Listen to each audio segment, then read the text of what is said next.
எனக்கும் திமுகவுக்கும் தான் போட்டி அப்படின்னா இதை இட்லின்னு சொன்னா சட்னி கூட நம்பாதில்ல. இது புலித்தோல் போர்த்திய கண்ணுக்குட்டி, பசு கூட கிடையாது. அதிமுகவை எதிர்த்து ஒரு வார்த்தை கூட பேசணும். நியோ ஏடிஎம்கே உடைய புதிய வடிவமைப்பு, அந்த கான்செப்ட் தான் இவங்களுடைய கான்செப்ட். இந்த ரெட்டையில இப்போ பிஜேபியோட போகும்போது ஏற்கனவே ஆன்டி பிஜேபியா தயார் செய்யப்பட்ட அதிமுக தொண்டர்கள் நடுத்தெருவில் இருக்காங்க. ஸோ அந்த ஓட் பேங்க் விஜயோட டார்கெட். எதுனா திமுக மீட்டிங்கா இல்லை தாவேகா மீட்டிங்கா தெரியல. முத்துவேல் கருணாநிதி ஸ்டாலினோட பயங்கரமா ஏச்சு நின்று கை தட்டார். திருமாவளவன் விஜயோட பேச்சுவார்த்தை தான் இருக்காரு. திமுக, கம்யூனிஸ்ட், காங்கிரஸ், விசிகா, இதர கட்சிகள் இருக்கு இல்லையா, இந்த இடத்துல திமுகவை கழட்டிட்டு அந்த இடத்துல தாவேகா. இதுதான் விஜயுடைய ஒரிஜினல் பிளான். ஒரு அடிப்படையிலேயே அவரு சீமானுக்கும் ஒரு காமன் குணம் இருக்கு. ரெண்டு பேரும் ஏடிஎம்கே ஆதரவாளர். ஸோ எதிர்காலத்தில் இவங்கெல்லாம் கொள்கையற்றவங்க, பிஜேபி சைடு போகாமல் நிற்கிறதுக்கு இவங்கெல்லாம் கம்யூனிஸ்டுகள் கிடையாது. அரண்சை நண்பர்களுக்கு வணக்கம். அரண்சை ஊடகம் சுயேட்சையாக இயங்குவதற்காகவே உருவாக்கப்பட்டது. நாம் செய்கிற வேலை உண்மையிலேயே மக்களுக்காக செய்கிறோம் என்பதை நீங்கள் நம்பினால், வாய்ப்பு இருந்தால் இந்த ரேசர் பே QR கோடுக்குள்ளே நீங்கள் அதை ஸ்கேன் பண்ணி எங்களுக்கு உங்களால் இயன்றதை விருப்பம் இருந்தால் ஆதரவு தெரிவிக்கலாம். வணக்கம், இது அரண்சை. நான் ஹசீஃப். இன்று நம்மோடு மூத்த பத்திரிகையாளர் தாமோதரன் பிரகாஷ் இணைந்திருக்கின்றார். அவரை வரவேற்போம். வணக்கம். வணக்கம். மூத்த பத்திரிகையாளர் தோழர் ஹசீஃப் அவர்களே வணக்கம். தாவேகாவோட பொதுக்குழு கூட்டம் நடந்து முடிஞ்சிருக்கு. அந்த பொதுக்குழு கூட்டத்தில் பேசிய தாவேகா தலைவர் விஜய் 2026 சட்டமன்ற தேர்தல் அப்படின்றது ஒரு வித்தியாசமான சட்டமன்ற தேர்தலாக இருக்கும் அப்படின்னு சொல்லிட்டு ஒரு ஸ்டேட்மெண்ட்டை சொல்றாரு.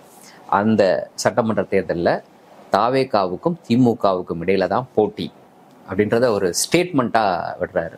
இந்த ஸ்டேட்மெண்ட்டோட பின்னணி என்னன்னு நீங்கள் பார்க்குறீங்க? எதை தாவேகா தலைவர் காயின் பண்ண விரும்புகிறாரு? அதாவது கரெக்டாக சொல்லணும்னா, நீங்கள் பசுத்தோல் போர்த்திய புலி கேள்விப்பட்டிருப்பீங்க. இது புலித்தோல் போர்த்திய கண்ணுக்குட்டி. பசு கூட கிடையாது. பசு கூட கிடையாது, கண்ணுக்குட்டி. வர மாதம்தான் இவங்க பூத் கமிட்டி மீட்டிங்கே நடத்த போகிறாங்க. ரைட்டா? அதுக்குள்ள இவங்க கட்சி ஆரம்பிச்ச உடனே அந்த தேர்தல் கமிஷன் பொதுக்குழு நடத்தணும்னு சொல்றாங்க. பொதுக்குழு நடத்துறாங்க. பொதுக்குழு நடத்தினா ரொம்ப சந்தோஷம். ஆனா அந்த பொதுக்குழுவில் நீங்க சொல்றது இனிமே தாவேகாவுக்கும் திமுகவுக்கும் தான் போட்டி அப்படின்னு. அதாவது ஒரு கட்சி விமர்சிக்கலாம், எல்லாரையும் பண்ணலாம், எல்லாரையும் விமர்சிக்கலாம். ஆனா எனக்கும் திமுகவுக்கும் தான் போட்டி அப்படின்னா இதை இட்லின்னு சொன்னா சட்னி கூட நம்பாதில்ல. அந்த அளவுக்கு தான் எனக்கு தெரிஞ்சது. இந்த பொதுக்குழு பேச்சு முழுக்க ஆராய்ச்சி பண்ணும்போது நம்ம ஆதவ் அர்ஜுன் ரெட்டி அவரோட பேச்சும் அண்ணன் விஜயோட பேச்சும், இதுல எல்லாத்துலேயுமே நீங்க ஊடுருவி பார்த்தீங்கன்னா உங்களுக்கு என்ன இருக்குன்னா, யாருமே அதிமுகவை எதிர்த்து ஒரு வார்த்தை கூட பேச மாட்டாங்க. அதிமுகவை எதிர்த்து ஒரு வார்த்தை கூட பேச மாட்டாங்க. இன்னைக்கு அதிமுகவும் பாஜகவும் கூட்டணி அமைய போகுதுன்ற ஒரு நிதர்சனம் இருக்கு. ஆமா, அந்த நிதர்சனத்தை இவங்க வாங்கவே இல்லை, உள்வாங்கி பேசவே மாட்டாங்க. இவங்களுடைய ஏம் என்னன்னா, எப்படியாவது எடப்பாடி பாஜக கூட்டணியை விட்டு வந்துருவாரு.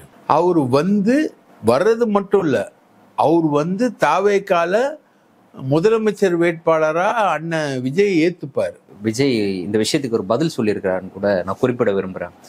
நான் நேரடியாக கட்சிகளோட பேரை பயன்படுத்தலை அப்படின்னு எல்லாரும் சொல்கிறாங்க. இந்தாங்க வச்சுக்கோங்க திமுக, இந்தாங்க வச்சுக்கோங்க பாஜக அப்படின்னு பயன்படுத்திட்டாரு. அது ரெண்டையும் பயன்படுத்தினதுக்கு பிறகு நீங்கள் இப்போ திருப்பி மூன்றாவதா ஏன் அதிமுகவை பேசலை அப்படின்றீங்க? என்ன நியாயம்? ஏன் அதிமுகவை பேசணும்? அவர் பேசலை, பயன்படுத்துங்க, இந்தா வச்சுக்கோங்க அப்படின்னா அடுத்தது அவருக்கு ஆப்பு இருக்கு. ரைட்டா? அண்ணன் மோடியை கை வச்சதுனால அடுத்தது ஆப்பு அவருக்கு அவங்க தயார் பண்ணியிருப்பாங்க. அந்த ஆப்பை அவர் ஃபேஸ் பண்ணி தான் தீரணும்னு வச்சுக்கோங்களேன். அதை அவர் ஃபேஸ் பண்ண போறாரு. ஆனால் ஏன் அதிமுகவை பயன்படுத்தலைன்னா, நீங்கள் இன் டோட்டல் கான்டெக்ஸ்ட் பார்த்தீங்கன்னா இவங்க நியோ ஏடிஎம்கே உடைய புதிய வடிவமைப்பு. Neo ADMK, anti DMK, anti BJP, இப்போ பிஜேபியோட கலக்காத ஏடிஎம்கே இருந்தால் எப்படி இருக்கும்? ஜெயலலிதா பீரியட் ஏடிஎம்கே, மோடியா லேடியான்னு கேட்ட ஏடிஎம்கே இருந்தால் எப்படி இருக்கும்? அது பிஜேபியும் அட்டாக் பண்ணும், திமுகவையும் அட்டாக் பண்ணும், அப்படி தானே வரும்.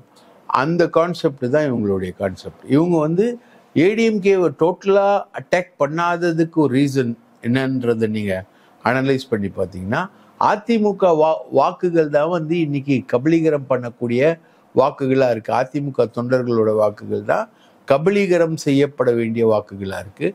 It is in open. எதனால் அது ஓப்பன் ஆச்சு?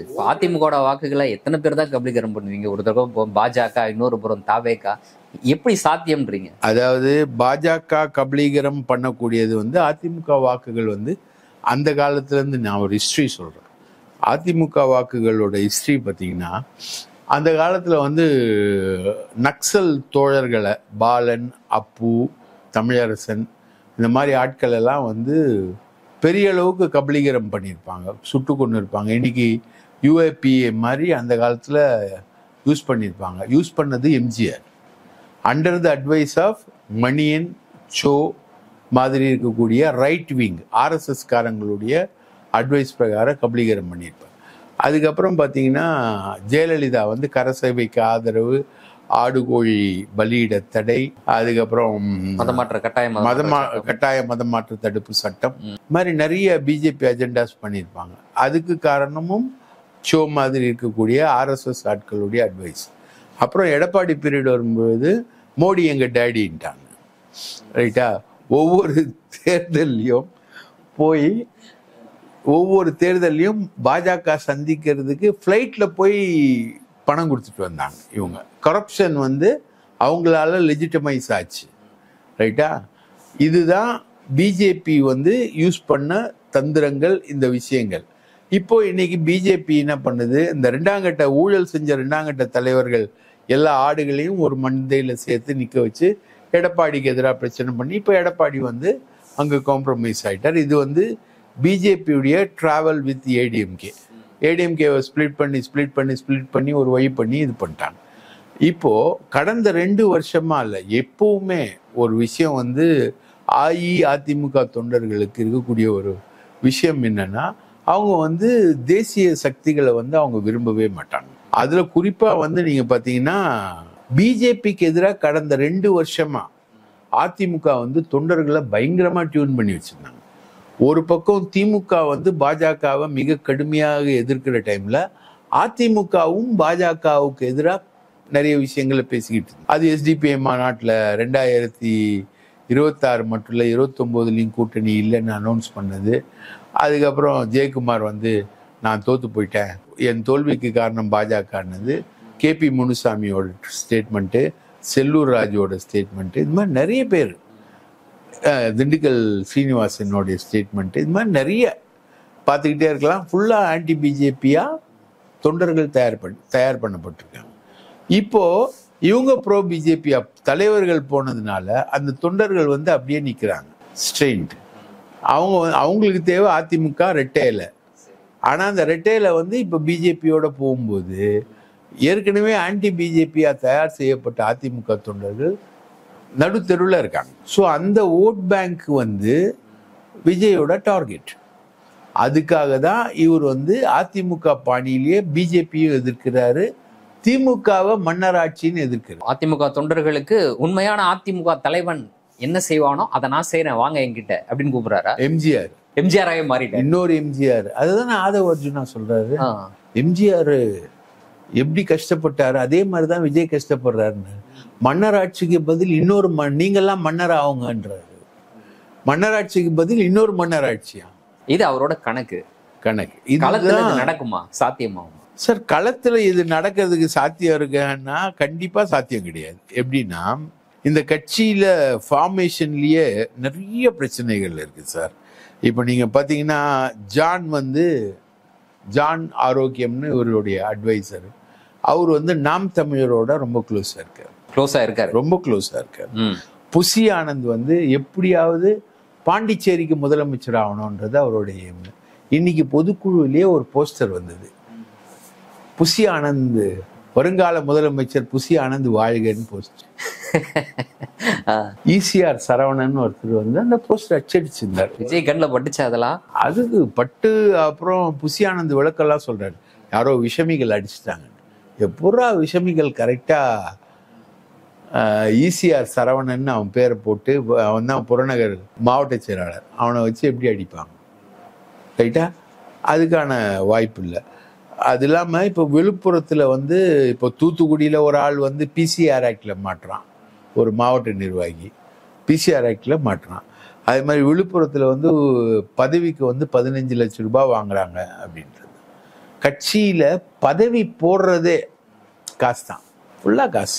கட்டமைப்புல சிக்கல் இருக்குன்றீங்க. பயங்கர சிக்கல். அது ஒரு பையன் சாவுறான், சஜின்னு ஒருத்தன்.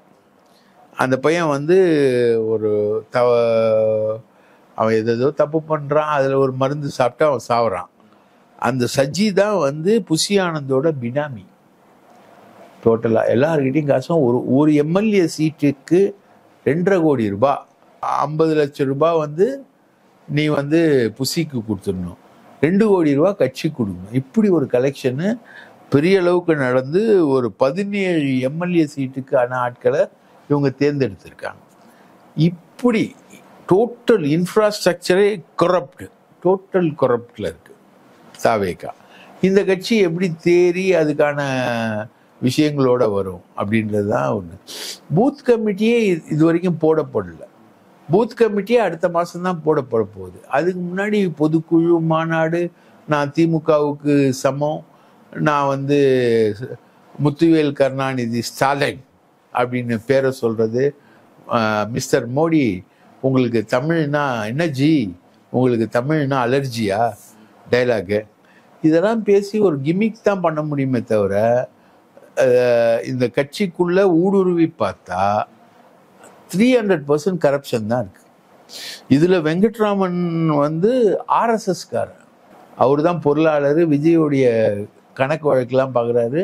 விஜய் வந்து வெங்கட்ராமனை தெரிஞ்சுதான் வச்சிருக்காரு, ஏன்னா அவருக்கு ஒரு ஆர்எஸ்எஸ் லிங்க் வேணுன்றதுக்காக அவரை தெரிஞ்சு வச்சுக்கிட்டு இருக்காரு. இவ்வளவும் உள்ள ஃபுல்லா செதிலா தான். இப்போ நீங்கள் சொல்றீங்க ஒரு சாதகமான சூழல் விஜய் பக்கம் வாக்களிக்கணும்னு மக்கள் விரும்பினாலும் கூட அந்த வாக்கை சிந்தாம விஜயோட கட்சிக்கு கொண்டு வந்து சேர்க்கிற கட்டமைப்பு தாவேகாவிடம் இல்லை அப்படின்னு. கட்டமைப்பு டோட்டலாவே இல்லை, தாவேகாவிடம் இல்லை.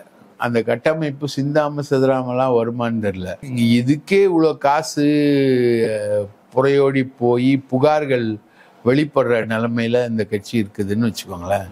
இது எப்படி உங்களுக்கு இன்டாக்டா வரும்? அப்போ அவருடைய அந்த ஸ்ட்ராட்டஜி, அதாவது நான் தாவேகா வெர்சஸ் டிஎம்கே அப்படின்றத முன் வச்சு எடுத்துட்டு போறதுக்குனுடைய பின்னணியில இருக்கக்கூடிய விஷயத்த நான் அறுவடை செய்வதற்கு தேவையான கட்டமைப்பை இல்லாமலே நான் வந்து இன்னைக்கு அனௌன்ஸ் பண்ணியிருக்கேன் அப்படின்ற போது விஜய்க்கு கட்சியினுடைய கீழ்மட்டத்தில் நடக்கக்கூடிய விஷயங்கள் தெரியாம மறைக்கப்படுகிறதா? தெரியலையா சார்? விஜய் இது வரைக்கும் காசே செலவு பண்ண மாட்டார் சார். இங்க கீழே இருந்து கலெக்ட் ஆகுது இல்லை, இது வரைக்கும் அவர் செலவு பண்ணது வந்து மாநாட்டுக்கு ஒரு 50 கோடி ரூபாய். பாக்கி எந்த ஃபங்க்ஷனுக்கும் எந்த நிகழ்ச்சிக்கும் இன்க்ளூடிங் பொதுக்குழு வரைக்கும் அந்த மனுஷன் காசே செலவு பண்ணல. டோட்டலாக 5 பைசா அவர் எடுக்கலன்னு தான் அந்த கட்சி நிர்வாகிகள் சொல்றாங்க. ஸோ விஜய்க்கு என்ன தெரியும்? அதில் அந்த கட்சிக்குள்ள ஒன்றும் தெரியாது. அவர் அவங்க அம்மா அப்பாவை கூப்பிட்டு வந்து உட்கார வைக்கிறாரு. அங்கேயே அவருடைய இன்னர் ஸ்ட்ரக்சருக்குள்ளேயே நிறைய விஷயங்கள் இருக்கு. இது இல்லாமல் மிதுன்னு எடப்பாடி பையன், அவரோட சந்திப்பை வந்து ஆதவ அர்ஜுனாவும் விஜயும் மிதுனும் சந்திச்சு கூட்டணிலாம் பேசியிருக்காங்க. இதுக்கு முன்னாடி எடப்பாடி போய் அமித்ஷாவை பார்க்கறதுக்கு முன்னாடியா? ஆமா, அவரை இந்தியாவின் இரும்பு மனிதரை சந்திக்கிறதுக்கு முன்னாடி. இப்போ இந்தியாவின் இரும்பு மனிதரை சந்திச்ச அப்புறம் அது வேற. ஸோ சந்திக்கிறதுக்கு முன்னாடி அந்த இதெல்லாம் நடந்திருக்கு. விஜய்க்கு வந்து இந்த கட்சியோட பெரிய இன்வால்மெண்ட்லாம் ஒன்றும் கிடையாது. சொந்தமாக அந்த கட்சியுடைய வரவு செலவே என்னன்னு தெரியாது அவருக்கு. இன்னைக்கு பொதுக்குழு நடக்குது, இப்போ பரந்தூர் நடக்குது. பரந்தூர்லலாம் வந்து முழுக்க செலவு பண்ணதான் அந்த சஜின்னு ஒரு பையன். அவன் வந்து யாருன்னா புசி ஆனந்துக்கு சசிகலா மாதிரி அந்த சஜ்ஜி. எல்லாம் ரொம்ப வல்கர் டு த கோர். அந்த மாதிரி ஆட்கள் தான் இவங்க எல்லாருமே. இந்த சஜ்ஜியுடைய ஒழுக்கக்கேடெல்லாம் பார்த்தீங்கன்னா எங்கேயோ இருக்குது. அந்த அளவுக்கு அந்த ஒரு விஷயம்தான். இந்த மாதிரி தான் ஃபுல்லாக வந்து விஜய்க்கு ஒன்றுமே அதுக்குள்ளே தெரியவே தெரியாது. விஜய்க்கு ஏதாவது ஒரு டைலாக் எழுதி கொடுப்பாங்க, ரமணா பட டைரக்டர் தான், அவர் தான் எழுதி கொடுக்குறாருன்னு நினைக்கிறேன். என்னாச்சு உங்களுக்கு தமிழை பார்த்து அலர்ஜி என்ன ப்ரோ, ரொம்ப ராங் ப்ரோ, இது மாதிரி டைலாக் தான், இவ்வளோதான். சரி, செய்கிறாங்க வைக்கிறாங்க அப்படின்னு சொல்கிறீங்களே, யார் விஜய் ஏற்கிறா? விஜய்க்கு ஒரு பொலிட்டிக்கல் தாட் இருக்கு சார். அதில் விதமான சந்தேகமும் இல்லை. பொலிட்டிக்கல் தாட் இருக்கு. அந்த பொலிட்டிக்கல் தாட்டுக்குள்ளே அவர் இருக்கார். அவர் பொலிட்டிக்கலாக வரணும்னு நினைக்கிறாரு. அது அவங்க அப்பாவோட இன்ஹெரிட்டன்ஸ், எஸ்.ஏ. சந்திரசேகரோட இன்ஹெரிட்டன்ஸ். அவர் பொலிட்டிக்கலாக வரணும், நிற்கணும், வரணும்னு. இப்போது இந்த பாடி லாங்குவேஜ் பார்த்தீங்கனால இப்போவுமே அவர் சிஎம் ஆன மாதிரி தான் இருக்கார். அந்த நட ஒட பாவனை எல்லாமே சிஎம் ஆனவர். நான் பேர் சொல்லன்னு சொன்னேன், இந்த எடுத்துக்கோ அப்படின்னா நீ எடுத்துக்கிறதுக்கு இது என்ன இருக்கு இதுல? உங்களுக்கு வேணா அது பிடிக்காம இருக்கலாம், இல்லாட்டினா உங்களுக்கு ஒரு நாடகத்தனமா தெரியலாம். ஆனா மக்களை பொறுத்த வரைக்கும் நீங்க சொல்றீங்க பாத்தீங்களா, அந்த கான்ஃபிடன்ஸ் அப்படின்றது, தான் சிஎம் ஆகுறதுக்கு முன்னாடி சிஎம் ஆன மாதிரி ஒருத்தர் காமிச்சுக்கிறாரு, இப்படியாக பேசுறாரு, வார்த்தை ஜாலங்கள்ல பேசுறாரு, எதுகை மோனையில பேசுறாரு அப்படின்ற போது மக்கள் அதை விரும்ப தானே செய்வாங்க. விரும்புவாங்க. மக்கள் எதுகை மோனையில போடுறது ஒன்று, முத்துவேல் கருணாநிதி ஸ்டாலின் அப்படின்னு ஒன்று பயங்கரமாக நான் கேட்டேன். நான் பார்த்துட்டு இருந்தேன். அப்போ நான் கேட்டேன், இதுனா திமுக மீட்டிங்கா இல்லை தாவேகா மீட்டிங்கா தெரியல. முத்துவேல் கருணாநிதி ஸ்டாலின் ஒன்று பயங்கரமாக ஏச்சு நின்று கை தட்டுறாரு. அவர் பேரை சொல்லிட்டா நீ என்ன ஆகிட போற? பயங்கரமா ஏச்சு நின்று ஒட்டுமொத்த பொதுக்குழுவும் கை தட்டுது. கட்சி தொடங்கி இந்த வருஷத்துல இப்பதான் முதல் தடவை பேரை பயன்படுத்தியிருக்காரு. ஒன்னா எனக்கு திமுக மீட்டிங்கா தாவேகா மீட்டிங்கான்னு தெரியல. இது அந்த அளவுக்கு இவங்க கை தட்டிக்கிட்டு இருந்தாங்க.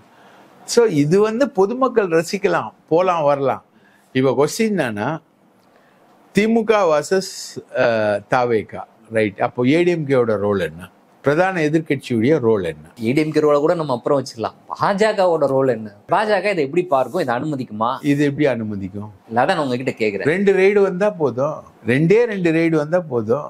ரெய்டு அப்படின்ற அந்த விஷயத்த விஜய்க்கு எதிராக பாஜக பயன்படுத்துமா இந்த தருணத்துல, இந்த சூழல்ல? அதாவது இந்த தருணத்துல இந்த சூழல்ல பாஜக யோசிக்கிறது ஒரே ஒரு அஜெண்டா தான் யோசிக்கும். அதாவது திமுகவுடைய வாக்குகளை பிரிக்கணும். ஆதவ் அர்ஜுனா பேசுறாரு இல்லையா, வேங்கை வயலுக்கு கூட திருமாவளவன் போல.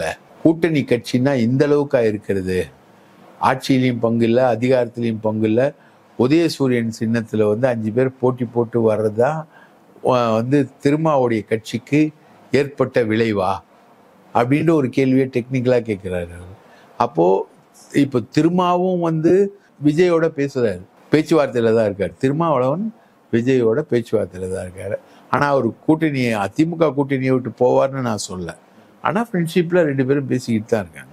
அவர் சொல்லி கொடுக்கக்கூடிய அரசியல் யுக்திகள்லாம் சிலதெல்லாம் இருக்குது. அவருக்கு அட்வைசர்ஸில் இப்போது திருமாவும் இருக்கார், ரைட்டா? இந்த ஜான் ஆரோக்கியம் எப்படியும் இவரை நாம் தமிழர் கட்சியோடைய செகண்ட் ஃபோர்ஸாக கொண்டு போகணுன்றது தான் அவருடைய பொலிட்டிக்கல் மூவ் இருக்குது. இது எல்லாமே பப்ளிக்கில் பெரிய அளவுக்கு அட்ராக்ட் ஆகுது, பெரிய அளவுக்கு இதுவாகுது. அப்போது விஜயோட கேரக்டர் என்ன, விஜய் என்ன செய்ய போகிறாரு, ரைட்டியா? அவர் ஒட்டுண்ணியா, சாருண்ணியா, இல்லை உண்மையான தாக்குதல் நடத்தக்கூடிய ஒரு மிருகமா, இல்லை அவர் என்னதான் பண்ண போகிறாரு அப்படின்றது பிஜேபி உட்பட எல்லாரும் வெயிட்டிங் என்ன பண்ண போறாருன்றதை பார்க்க போறாங்க, அவ்வளவு. சரி, இப்போ விஜய் ஒரு காயினை முன்னாடி நகர்த்தி இருக்கிறாரு. அவரை பொறுத்த வரைக்கும் இந்த கூட்டத்தில் அவர் பேசிய விஷயங்கள், நேரடியாக பேரை விட்டு சொன்ன விஷயங்கள், அப்புறம் நான் சொன்ன மாதிரி அந்த ஸ்டேட்மெண்ட் தாவேகா வெர்சஸ் டிஎம்கே அப்படின்னு சொல்லிட்டு, அப்படின்ற போது ஒரு காயினை முன்னாடி நகர்த்திருக்கிறார். இதற்கு எதிர்த்தரப்பினர், நான் சொல்றது திமுக கிடையாது, பாஜக அதிமுக. ஏன்னா இப்போ அந்த இடத்த தான் விஜய் நிரப்புறேன்னு சொல்றாரு. பாஜக அதிமுக அந்த கூட்டணி, தேசிய ஜனநாயக கூட்டணி அப்படின்ற அந்த இடத்த தான் நிரப்ப போவதா சொல்றாரு. இப்போ அவங்க தரப்புல இருந்து என்ன காயின் முன் நகர்த்தப்படுவது? இதுக்கு ரியாக்ட் பண்ணியிருக்காங்க. ஜெயக்குமார் ரியாக்ட் பண்ணியிருக்காரு. ஜெயக்குமார் அவரோட ரியாக்ஷன் என்ன எல்லாரும் அப்படிதாங்க சொல்லுவாங்க, நாங்கள் ஆட்சிக்கு வருவோன்னு சொல்லுவாங்க. அதுக்குன்னு ஒரு இது வேணாமா, ஸ்ட்ரக்சர் வேணாமா, அதுக்குன்னு ஒரு விஜய் இது வேணாமா? விஜய் எங்களோட இப்போவும் ஜெயக்குமார் சொல்றது, விஜய் எங்களோட நண்பர் தான், அவரை நாங்கள் பகைச்சிக்க விரும்பல. அவர் அப்படி சும்மா சொல்லிட்டு போறாரு, ரைட்டா? நான் தான் மன்னர்னு எத்தனையோ பேர் சொல்லிட்டு போறாங்க, அதில் இது ஒன்று, அவ்வளோதான்.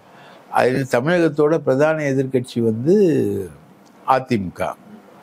அதுதான் நிற்கும். அதோட கூட தேசிய ஜனநாயக கூட்டணி இப்போ வந்துக்கிட்டு பிஜேபி. இதுதான் வருமே தவிர இதுக்கு சப்ஸ்டியூஷனாக இன்னொருத்தர் வர்றது எப்படி?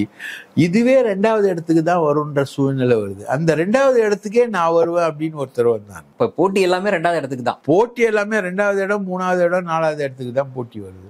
முதல் இடத்துல டிஎம்கே சாலிடா அவங்களோட அலையன்ஸோட நின்று. ஸோ அந்த சாலிடா டிஎம்கே அலையன்ஸ் இருக்கிறத தான் வந்து ஆதவ் அர்ஜுனா ரெட்டி அவருடைய பேச்சில் சுட்டி காட்டக்கூடிய விஷயங்கள் எல்லாமே கூட்டணியில் இருக்கக்கூடிய கம்யூனிஸ்ட் கட்சியாக இருக்கட்டும், இல்லை திருமாவளவனாக இருக்கட்டும், விசிகாவாக இருக்கட்டும், இதெல்லாம் ஏன் நீங்கள் வந்து கேட்கல? திமுக ஆட்சியில் நடக்கக்கூடிய இந்த விஷயங்கள் எல்லாம் ஏன் நீங்கள் சுட்டி காட்டல அப்படின்னு அவர் ஸ்ட்ராங்காக அவங்கள நோக்கி இந்த கேள்வியை வைப்பது அப்படின்றது, இந்த கூட்டணி உடைபட வேண்டும், அப்போதுதான் இவங்க சொல்லக்கூடிய விஷயங்கள் நடக்கும் அப்படின்றத புரிந்திருந்து அதன் அடிப்படையில் பேசக்கூடிய விஷயம், அதோடு சேர்ந்து மறைமுகமாக இந்த கட்சிகளுக்கு விடுக்கக்கூடிய அழைப்பு அப்படின்னு புரிஞ்சுக்கலாம். கண்டிப்பா விஜயோட பிளான் என்னன்னா, திமுக, கம்யூனிஸ்ட், காங்கிரஸ், விசிகா, இதர கட்சிகள் இருக்கு இல்லையா, இந்த இடத்துல திமுகவை கழட்டிட்டு அந்த இடத்துல தாவேகா, கம்யூனிஸ்ட், காங்கிரஸ், இதர கட்சிகள். இதுதான் விஜயுடைய ஒரிஜினல் பிளான். இன்னொரு பிளான் பி வந்து அதிமுக, தாவேகா. அதிமுக வந்து முழுக்க தாவேகாவை ஏற்றுக்கிறது.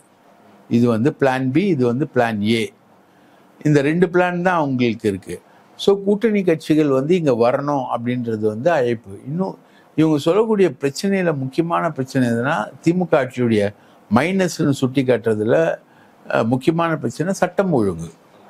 அது வந்து மோசமாக இருக்குது. நம்ம பத்திரிகையாளர்களே வந்து நம்ம அனுபவித்தோம். அந்த சட்டம் ஒழுங்கில் நம்மளுடைய செல்ஃபோனை வந்து பிடுங்கி வச்சுக்கிட்டாங்க. அதே சமயத்தில் அண்ணாமலையுடைய ட்வீட்டு வந்து நமக்கு எதிராக இருந்தது. அண்ணாமலையே விசாரிக்கவே இல்லை. இது வந்து சட்டம் ஒழுங்குன்றது வந்து திமுக அட்ரஸ் பண்ணணும். இது அட்ரஸ் பண்ணுறதுக்கு கண்டிப்பாக ஸ்டாலினுக்கு தெரியும். டிஜிபி கரெக்டாக ஜூன் மாதம் ஓய்வு பெறாரு. அதுக்கு 2 வருஷம் அவருக்கு டேர்ம் முடியுது. அதுக்கப்புறம் வேற ஆளை அவங்க போட்டுருவாங்க. இந்த சட்டம் ஒழுங்கை அட்ரஸ் பண்ணுறதுல இருக்கிற இஷ்யூ வந்து சங்கர் ஜிவால், அது அவரும் டேவிட்சன் தேவாசீர்வாதமும் தான், ஏடிஜிபி எல்லண்டோ, இதை வந்து அட்ரஸ் பண்ணிடுவாங்க. இதெல்லாம் ரைட்டு, இதெல்லாம் அட்ரஸ் பண்ணுவாங்க. இதெல்லாம் பண்ணி நீ சொல்றிய, இதுக்கு உனக்கு என்ன குவாலிஃபிகேஷன் இருக்கு? நீ உனக்கு என்ன தகுதி இருக்கு? சார் நான் அக்கறைக்கு போகணும் சார், இந்த படகு ஓட்ட சார், இந்த படகு ஓட்ட சார், இல்லை ஸ்லோவாக மூவ் ஆகுது சார். அடுத்து வரக்கூடிய படகு ஸ்பீடா வெல் எக்யூப்டா இருந்தா தானே நான் அதுல ஏறுவேன். இது வந்து இதுல ஒரு சின்ன ஓட்டை ஓய்ந்திருக்கு, ஸ்லோவா போகுது. அதை விட பெரிய பெரிய பெரிய ஓட்டைகளை வச்சுக்கின்னு ஒரு படகு வந்தா அதுல எப்படி ஏற முடியும்? நீங்க சொல்றது போல தாவேகாவிடம் இருக்கக்கூடியது 2 திட்டம். ஒன்று வந்து திமுகவில் இருக்கக்கூடிய கூட்டணி கட்சிகளை உடைத்து தன் பக்கம் இழுப்பது. அது இல்லை, அது வாய்ப்பு இல்லைன்னா அதிமுகவோடு இணைந்து தேர்தலை சந்திப்பது. அதிமுகவோடு இணைந்து தேர்தலை சந்திப்பது அப்படின்ற ஆப்ஷன் இப்போதைக்கு அடைபட்டு இருக்கு. எடப்பாடி வந்து உள்துறை அமைச்சரை சந்திச்சதோடு அது முடிவடைஞ்சிச்சு. ஏன்னா பாஜக இருக்குது, தாவேகா போறதுக்கு வாய்ப்பு இல்லை. திமுகவில் இருக்கக்கூடிய கூட்டணி கட்சிகள் விஜயை நம்பி போவோமா அப்படின்ற ஒரு கேள்வி இருக்கு. நான் சொல்றது திருமாவளவனாக இருக்கட்டும், இல்ல மார்க்சிஸ்ட் கம்யூனிஸ்ட் கட்சியாக இருக்கட்டும், விஜயை நம்பி போவதற்கான வாய்ப்பு அப்படின்றது ரொம்ப குறைவு. அப்படின்ற போது இது 2மே வந்து சமீபத்துல நடக்கல, 2026 சட்டமன்ற தேர்தலில் நடக்கிறதுக்கு வாய்ப்பே இல்லை அப்படின்றத விஜய் உணரும் பட்சத்துல வேற என்ன திட்டம் விஜய் கிட்ட இருக்கிறதுக்கு வாய்ப்பு இருக்கு? எந்த இடத்துல காம்ப்ரமைஸ் பண்ணி இறங்கி வர்றதுக்கு வாய்ப்பு இருக்கு? அவர் காம்ப்ரமைஸ் அவர் பண்றது வந்து பண்ணி இறங்கி வரணும் அப்படின்னு அவர் நினைச்சாருன்னா பிஜேபி ஏடிஎம்கே கூட்டணியில ஒரு அங்கமா அவர் சேர்றாரு. அந்த காம்ப்ரமைஸ் பண்றதுக்கு விஜய் தயாரா இருப்பார்னு நினைக்கிறீங்க? காம்ப்ரமைஸ் பண்றதுக்கான ஆப்ஷன்ஸ் இதுதான். பவன் கல்யாண் ஆப்ஷன். பவன் கல்யாண் சந்திரபாபு நாயுடு பிஜேபி காம்பினேஷனுக்குள்ள பூந்து அவர் போய் ஒரு டெப்டி சிஎம் பொசிஷனுக்கு வர்றாரு. பவன் கல்யாண் வந்து ஒரு நார்மல் நடிகர், ஆனால் விஜய் வந்து ஒரு பெரிய நடிகர், ரைட்டா? அவருக்கான ஆதரவு தளம் என்பது பெருசாக இருக்கிறத அவரே நம்பிக்கிட்டு இருக்காரு. ஆனால் இது வரைக்கும் ஒரு எலெக்ஷனில் கூட அது ப்ரூவ் ஆகலை, அவர் நம்பிக்கிட்டு இருக்காரு. ஸோ ஒன்று ஆப்ஷன் வந்து பவன் கல்யாண் ஆப்ஷனில் போக முடியும், வேறு ஆப்ஷன் கிடையாது.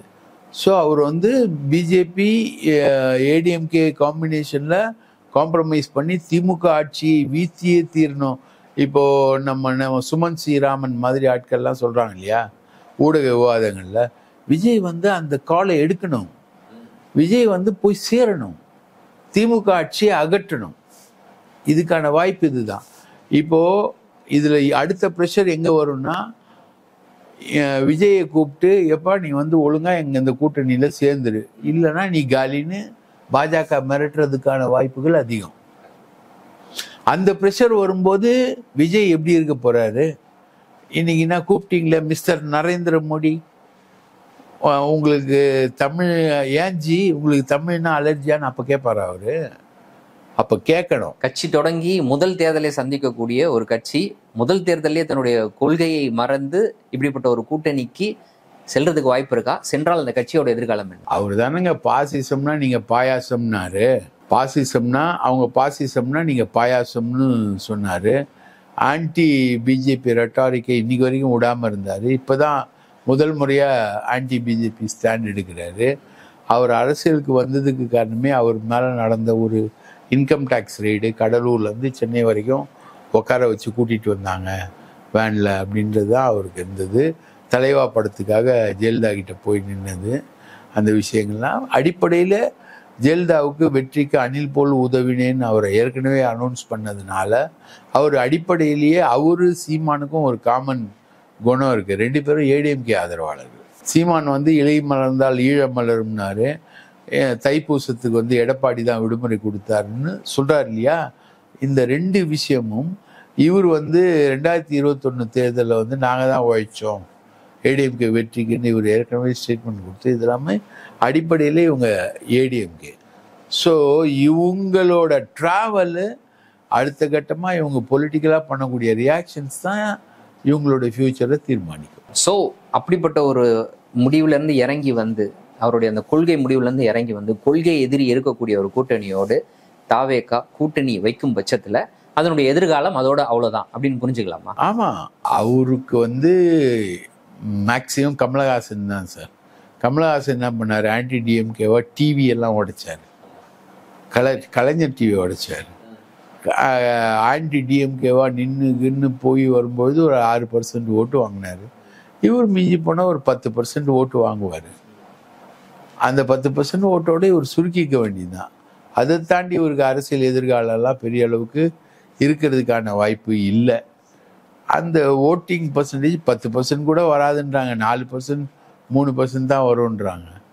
அந்த அளவுக்கு தான் இவருடைய ஓட்டிங் பர்சன்டேஜ் என்பது இருக்குது போகுது. அதுக்கான டாக்டிக்கல் என்ன? இதில் வந்து கொள்கை எதிரி, கொண்டகடலை எதிரி அப்படின்ற மாதிரிலாம் போனார்னா ஒன்றும் இல்லை, அங்கே பெருசாக இல்லை. அவர் வந்து சர்வே ஆகணும்னு நினைக்கிறது எம்ஜிஆர் ஃபார்முலா தாங்க, ஒரே ஒரு ஃபார்முலா. எம்ஜிஆர் வந்து காங்கிரஸ் ஓட் பேங்கில் தான் நடந்தார். அதே மாதிரி இவர் ஏடிஎம்கேவுடைய ஓட் பேங்கை தான் கைப்பற்ற நினைக்கிறாரு. எம்ஜிஆரோட ரோலை குட்டி எம்ஜிஆரா இளைய எம்ஜிஆரா அவர் வந்து ஏடிஎம்கேக்கில் பண்ணார். அந்த ஏடிஎம்கேக்கு பதிலாக இவர் ஒரு சின்னத்தை வாங்கி இவர் ஒரு புது எம்ஜிஆர் ஸ்டைலில் பண்ணோன்னு நினைக்கிறார். அதில் வந்து எவ்வளோ தொலைவு வந்து இவர் தாக்கு பிடிப்பார், பிஜேபி எதிர்த்து எவ்வளோ நேரம் நிற்பார் அப்படின்றதெல்லாம் பெரிய இது. பிஜேபி வந்து சாதாரணமாக விடாது. ஆனானப்பட்ட எடப்பாடிக்கே வந்து ஃபுல்லாக உட்கார வச்சு வேப்பல் அடித்து மந்திரம். இதில் வர இந்த கூட்டத்தில் அவர் பேசும்போது ஆதவர்ஜுன ரெட்டி சொல்லினாரு, விஜய் வந்து வருஷத்துக்கு 1000 கோடி ரூபாய் சம்பாதிச்சுட்டு இருந்ததா. இந்த 1000 கோடி ரூபாய்க்கு கணக்கு கேட்டாலே முடிஞ்சிடும் தானே. 1000 கோடியில் எப்படியும் 1000 கோடி அவர் சம்பாதிச்சார்னா எப்படியும் ஒரு 300 கோடி 400 கோடி பிளாக்கு. அந்த பிளாக்கை ஹேண்டில் பண்ணுறது யார்? வெங்கட்ராம, ஆர்எஸ்எஸ்காரரு. அவர் தான் ஹேண்டில் பண்ணுறாரு, கூட வச்சுருக்காரு. அந்த ஆர்எஸ்எஸ்காரரு என்ன பண்ணுவார்? ஏங்க ஒன்றும் ரொம்ப பிரச்சனையாக இருக்குங்க, நீங்கள் வந்து பிஜேபி சைடு சப்போர்ட் பண்ணி போயிடுங்க அப்படின்னு. அப்போ பிஜேபி சைடு தான் போகணும். இல்லாட்டி அவங்க சொந்தக்காரர் பிரிட்டோ, அவர் ஒரு 10,000 கோடி வச்சுருக்காரு. அந்த பிரிட்டோவுடைய 10,000 கோடியை பாதுகாக்கணுன்னாலும் பிஜேபி சைடு தான் போகணும். ஸோ எதிர்காலத்தில் இவங்கெல்லாம் வந்து கொள்கையற்றவங்க பிஜேபி சைடு போகாமல் நிற்கிறதுக்கு இவங்கெல்லாம் கம்யூனிஸ்டுகள் கிடையாது. தியாகம் பண்ணி அதை பண்ணி இதை பண்ணி எல்லாத்தையும் நிற்கிறதுக்கு இவங்க கம்யூனிஸ்டுகள் கிடையாது. இல்லை இதெல்லாம் எதிர்த்து நின்று தான் கட்சியை வளர்க்கணுன்ற திராவிட இயக்க சித்தாந்தத்துக்கு சொந்தக்காரங்க கிடையாது. ஸோ இவங்கெல்லாம் வந்து காம்ப்ரமைஸ்க்கான ஃபேக்டர்ஸ் வந்து இவங்களுக்கு அதிகமாக இருக்கும். எதிர்காலத்தில் பிஜேபி கொடுக்குற தாக்குதல்களை விஜயால் சமாளிக்கவே முடியாது. அந்த குடைச்சலை தாண்டி போக முடியாது. அவர் சினிமா விட்டு வரேன்னு சொல்கிறதும் என்னுடைய பார்வையில் தற்காலிகம்தான். ஒரு எலெக்ஷன் வரைக்கும் தான் இருக்கும். அதுக்கப்புறம் மறுபடியும் அவர் சினிமாவில் நடிக்க போயிடுவார். அதான் வருமானம் அவருக்கு. இன்றைய தினம் எங்களோடு இணைந்து பல்வேறு தகவல்களையும் கருத்துக்களையும் பகிர்ந்து கொண்டமைக்கு நன்றி. வாய்ப்பளித்ததற்கு மிக்க நன்றி. மீண்டும் ஒரு நேர்காணலில் சந்திப்போம். நன்றி நண்பர்களே.